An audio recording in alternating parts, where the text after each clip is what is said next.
Este programa es financiado con recursos del Fondo para el Desarrollo de la Televisión de la Autoridad Nacional de Televisión. Muy buenas, amables televidentes. Estamos aquí en nuestro programa Conversan 2, un programa que se realiza con los fondos de la Autoridad Nacional de Televisión y el apoyo investigativo del Centro Virtual Isaacs de la Escuela de Literatura de la Facultad de Humanidades de la Universidad del Valle.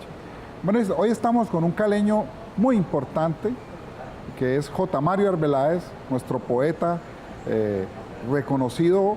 Vamos a hablar de su último premio, el Ramón López Velarde, que es una de las buenas noticias que nos trae aquí en el marco del lanzamiento del premio de novela del Pacífico Spivak. Entonces vamos a hablar mucho aquí con J sobre su obra y su vida aquí en Conversan 2. Estamos aquí, Conversan 2.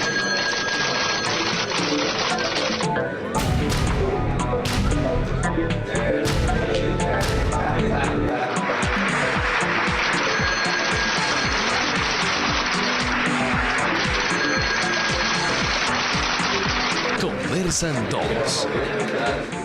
Bueno, aquí en Conversan 2 con J. Mario Arbeláez. Pues obvio me acaba de comentar que ha recibido la extraordinaria noticia de ser el ganador del premio de poesía Ramón López Velarde en la Universidad de Zacatecas en México. Ramón es uno de los grandes poetas mexicanos. Y bueno, cuéntanos un poquitico lo que significa para ti este premio, J. Bueno, salí de Cali en 1970, dispuesto a tomarme la capital para empezar y la poesía para terminar.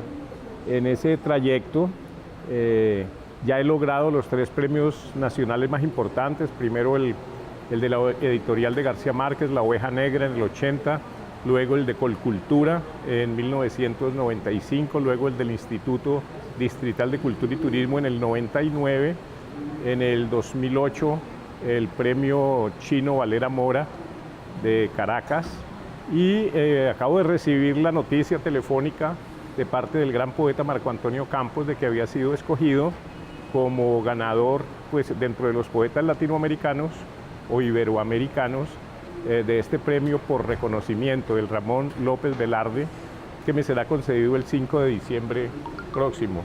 De modo que yo creo que es un motivo infinito de satisfacción para mí poder traerle a Cali pues esos trofeos, sobre todo con este último que corona en realidad la totalidad de la obra poética.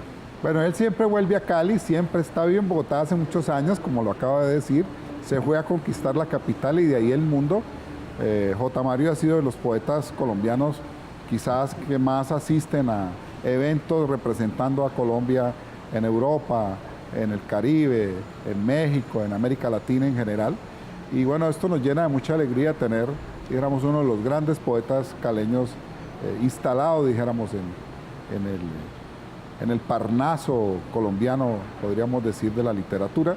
Y Jota, tu obra, tu vida, parte de una célula que es fundamental, y te lo quiero decir aquí en público, es quizás la poesía que más me llega, tu primera poesía, esa poesía vinculada a tu padre, a tu barrio, a esa primera Cali. Y quiero que nos cuentes un poquito para nuestros televidentes esos orígenes de tu vida poética. Sí, en realidad los temas que he tratado han versado sobre la poesía urbana. En primer lugar, mi primer poema más o menos destacable fue Santa Librada College, un poema que escribí como en retaliación porque el colegio no me había otorgado el título o el cartón de bachiller en 1959 por precisamente haberme ido detrás de las huellas del profeta Gonzalo Arango, fundador del nadaísmo, quien vino a dictar una conferencia en la tertulia y acercar a jóvenes que lo acompañaran en su raro evangelio. También me dediqué a escribir poemas sobre el barrio obrero, sobre la profesión de mi padre sastre, El profeta en su casa, se llama ese libro, que salía de las experimentaciones vanguardistas de los primeros poemas nadaístas, que eran como sin sentido, sin orden, sin ninguna dirección, sino el anarquismo puro. pero el poeta Ernesto Cardenal, en una correspondencia que tuvimos, me elogió ese poema que hablaba del barrio obrero. Me decía, esa es la poesía que hay que hacer en este mundo, es decir, decirle algo a alguien, y aunque sea a alguno. De modo que tomé por ese camino, y aún los poemas que sigo trabajando, a pesar de que son ahora en versículo bíblico y que hacen parte de un poema río, que es como una especie de novela río también, porque es narrativa y confesional, digamos, mantiene todavía esos mismos temas de tratamiento. Bueno, no te has ido nunca de Cali realmente, es decir, tu mundo, tu universo, de muchas formas está vinculado a esos tus orígenes. ¿Sabes por qué también? Porque estoy muy contento desde hace casi 20 años haber aceptado y haber mantenido una columna en el periódico El País de Cali, paralela con la columna que tengo en el Tiempo de Bogotá. Entonces, al escribir para Cali, siento que me pertenezco y que estoy más pendiente de la provincia, ¿no? Es decir, de la ciudad natal.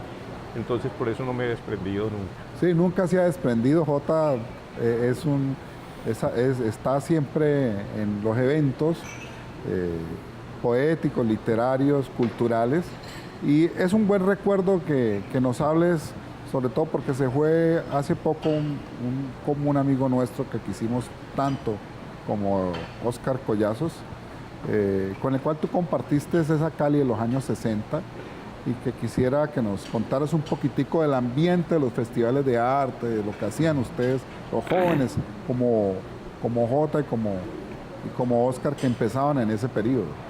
Sí, en los años 60, más o menos 62, 63, comenzaron a hacerse los famosos festivales de arte que comandaba Fanny Mickey, que por entonces era la actriz principal del TEC de Enrique Buenaventura.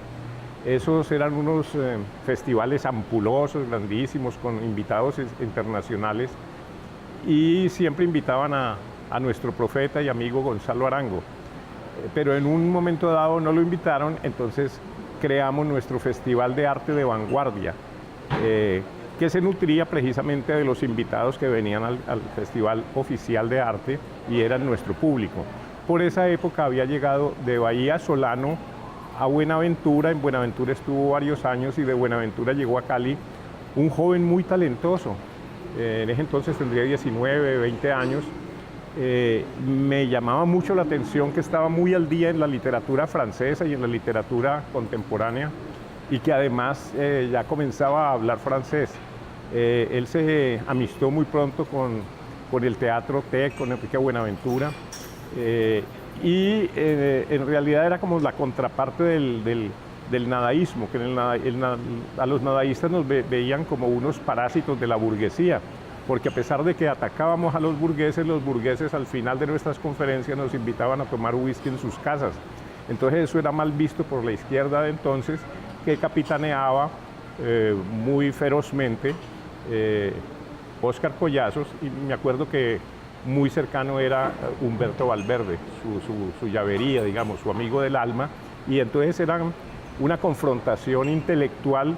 Nunca hubo enemistad entre eso, lo cual es muy bueno hacer caer en cuenta, porque hay rivalidades entre escritores que se vuelven enemistades feroces, y eso sí hay que extirparlo.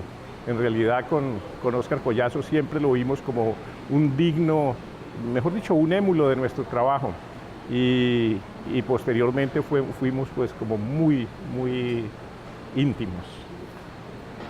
Bueno, y con los poetas, además de tu generación, vamos a hablar tus relaciones con otros poetas colombianos, pero me piden aquí para hacer una pausa y ya volvemos.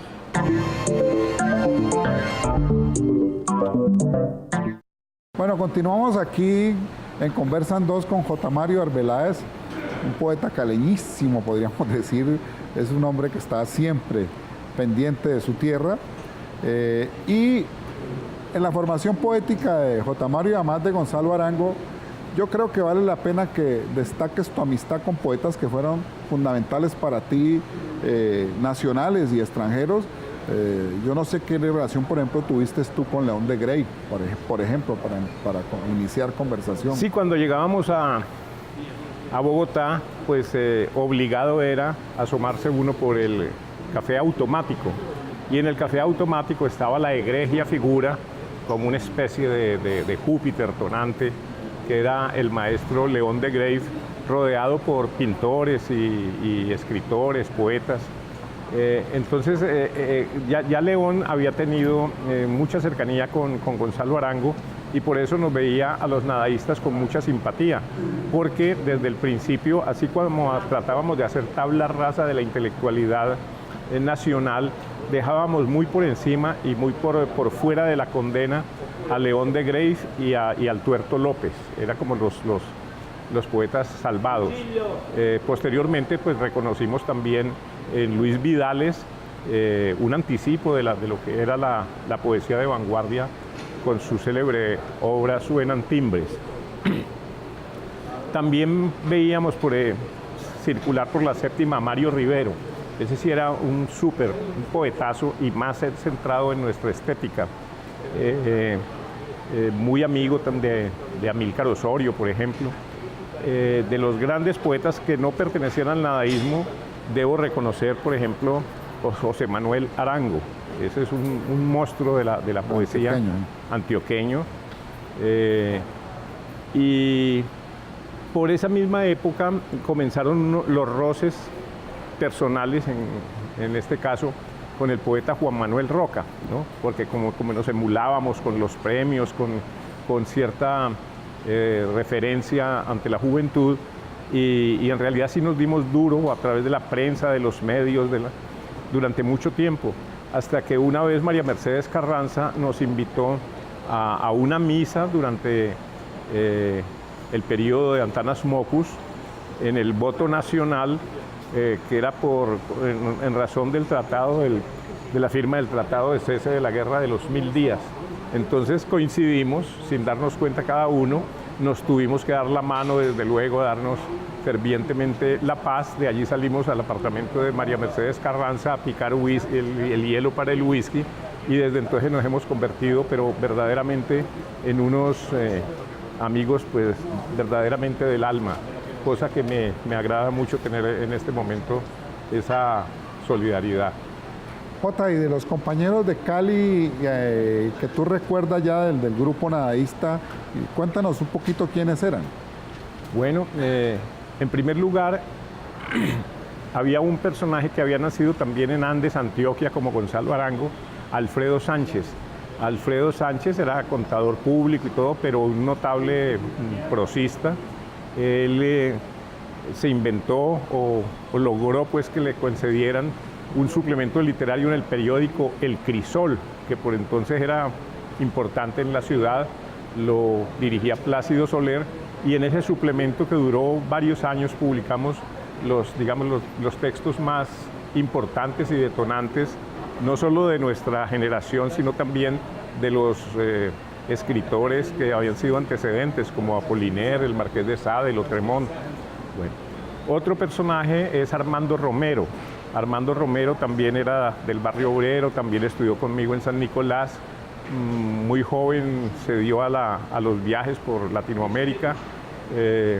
Estuvo en Venezuela y terminó en Cincinnati, la Universidad de Cincinnati, donde lleva más de 25 años como catedrático de literatura latinoamericana y en especial de nadaísmo. Ha publicado muchos libros, ha ganado bastantes premios, ha viajado por el mundo, y en este momento en Turquía han hecho una reedición de su novela Cajambre, y preparan en Francia una edición bilingüe con sus poemas. También está Elmo Valencia, el monje loco, quien había estudiado en Estados Unidos, se graduó en ingeniería electrónica, pero llegó al país cuando la electrónica todavía no había llegado, entonces tuvo que dedicar todo su conocimiento a la literatura, particularmente la literatura nadaísta, y posteriormente escribió una obra que es como un ícono dentro del nadaísmo, que se llama Isla Nada. Y bueno, en este momento está cumpliendo 90 años y sigue en la misma fiesta creativa de los nadaístas. Otro poeta era Diego León Giraldo, quien tuvo un final trágico, apareció muerto en su apartamento. Él derivó el cultivo de la poesía hacia el cine, ¿no? Particularmente hizo una película sobre Camilo Torres, muy importante, y bueno, lamentablemente pues no dejó una obra literaria rescatable, o nunca la encontramos. Bueno, yo sé que el grupo de ustedes tuvo mucha relación con la publicidad. Gonzalo vino a trabajar a Cali, creo que un poco con Hernán Nichols. Tú también después hiciste publicidad. Y lo que quiero preguntarte es, ¿qué papel tuvo para ustedes ese paso por la publicidad ya para la formación poética, para el lenguaje poético, ese ejercicio de la publicidad? Sí, Gonzalo Arango era un notable publicista, pero publicista de sí mismo, de su inventico. Lo que pasa es que él llegó cuando vino a Cali a escribir el primer manifiesto nadaísta, echado de Medellín por haber sido colaborador con el régimen de Rojas Pinilla, y lo acogió Hernán Nichols, el genio de la publicidad que sería posteriormente. Yo también me inicié con Hernán Nichols porque veía que con la elaboración de un verso o de un poema no me ganaba ni un peso, y con el mismo esfuerzo creativo que con la palabra se podía hacer una expresión hacia un eslogan y me ganaba 1 millón. De modo que vi que por allí podía ser un camino, a pesar de que también fui muy vituperado en ese entonces por haber tomado ese derrotero que estaba en contra de la posición revolucionaria. Sin embargo, trabajé pues formalmente durante mucho tiempo de mi vida, logré pensionarme gracias a ello, y gracias a ello he podido seguir trabajando mi poesía con bastante desahogo. De modo que la publicidad hay que agradecerle. Hay que agradecerle. Bueno, vamos a hacer una pausa y ya volvemos a esta interesante conversación con el poeta J. Mario Arbeláez.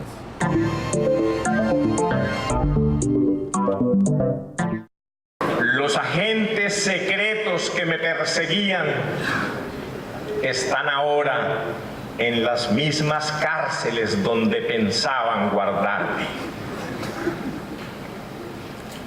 Las novias que me abandonaron están casadas con zarrapastrosos. La agencia de arrendamientos que pretendió entablarme juicio de lanzamiento fue cerrada por el gobierno. Los empresarios que vetaron mi solicitud de empleo han visto quebrar sus negocios. El playboy que perjudicó a mi hermanita en una piscina se ahogó en Juan Chaco.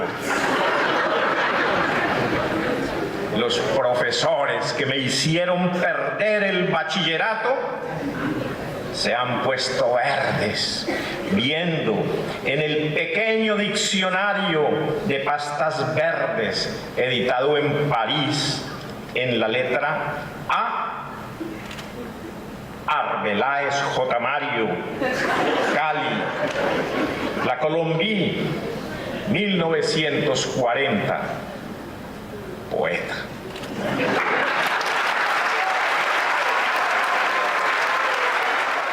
Bueno, continuamos aquí en Conversan 2 con J. Mario Arbeláez. Bueno, tú has tenido posibilidad de conocer mucha gente del mundo de las letras, pero ahora que se murió Gabo, nuestro gran escritor, el más famoso, el más leído, por fuera, dentro y por fuera del país, pues sí quisiera aprovechar, porque es que tuviste una relación con Gabo, preguntarte un poco la importancia que tú le das como poeta a la obra de García Márquez. Es tan grande que acabo de publicar un tomo que se llama El excelentísimo Gabo y los burros costeños. Es una recopilación de historias acerca de anécdotas acaecidas en encuentros con García Márquez o en comentarios sobre sus libros o sobre sus actos, y está complementada con historias que se desarrollan en la costa, en Cartagena, Barranquilla, sobre el tratamiento que se les estaba dando en la época en que escribí esos textos a los burros, es decir, eran objeto de asesinato por pandillas juveniles. Hay también la antigua historieta de que los jóvenes se inician sexualmente con las burras, pero también había los episodios de que la guerrilla por entonces utilizaba burros cargados de dinamita y los echaban a correr por unos caminos hasta llegar a la estación de policía, donde los detonaban y volaban pues los agentes que estaban allí.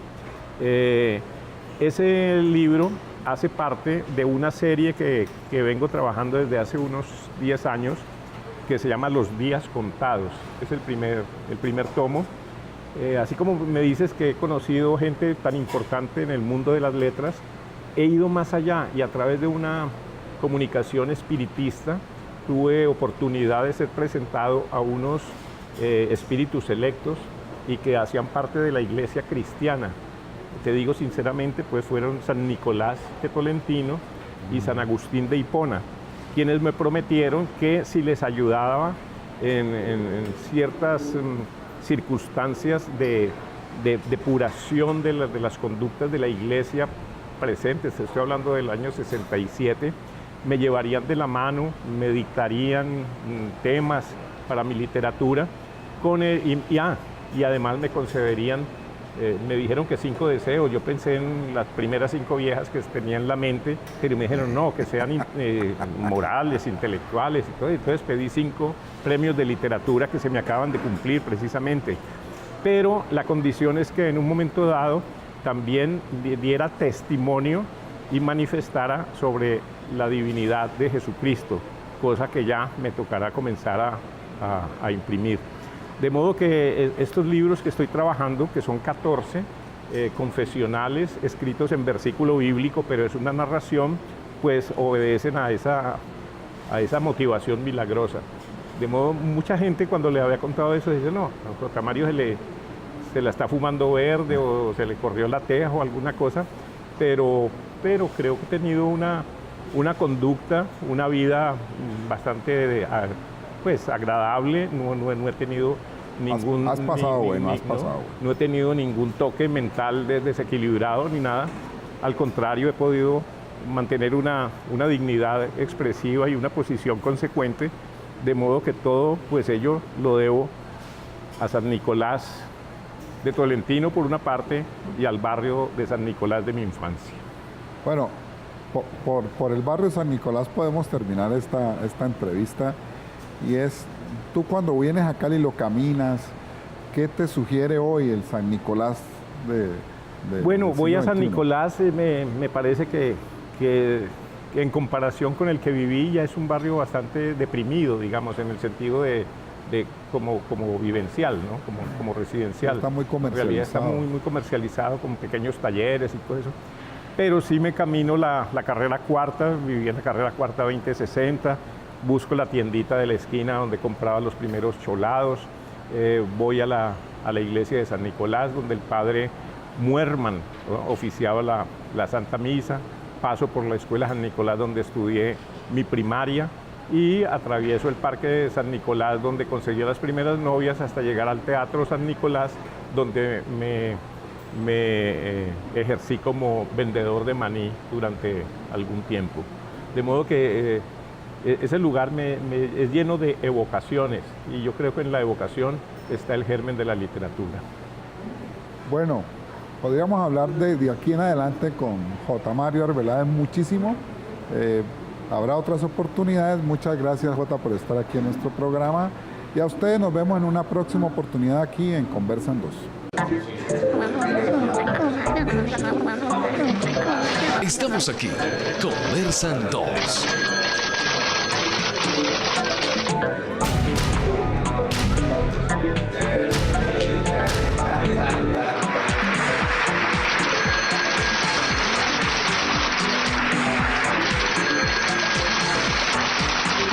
Conversan 2.